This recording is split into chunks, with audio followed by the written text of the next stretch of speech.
Hi, my name is Max Crema and I'm running to be your representative this year at NUS Scotland's National Conference. As a sabbatical officer, I've participated in some of the lobbying that the student union regularly undertakes to improve the lives of student members on campus. I have successfully lobbied the university to introduce a food co-op in the bottom of George Square Lecture Theatre, refurbish the Hugh Robson, and commit to building more student accommodation to satisfy our ever-growing need as a student body. This is great, but I think it's also important that we recognize what our weaknesses are. And our weaknesses, from my point of view at least, are that we are not truly a student-led organization. We're not truly a democratic organization, or simply more of a lobbying organization than an actual political force. I think that these problems aren't unique to USA. I think they're problems across the entire student movement, which is why I believe the answer is a national campaign to resolve them. In 1994, a bill called the Education Act was implemented by John Major's government, which largely restricted both the autonomy and the campaigning ability of student unions across the entirety of the UK. What it did was it forced student unions to become charities, or by and large forced student unions to become charities, where the democratic will of the entire membership can be overruled by a shadowy group of students called the Trustee Board. I'm sure you've heard of them by now.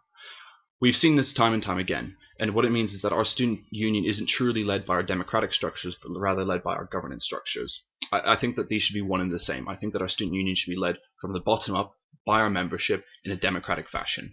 I think until we do that, until we actually implement this change, we're never going to be a truly democratic organization, but we'll also never be engaging.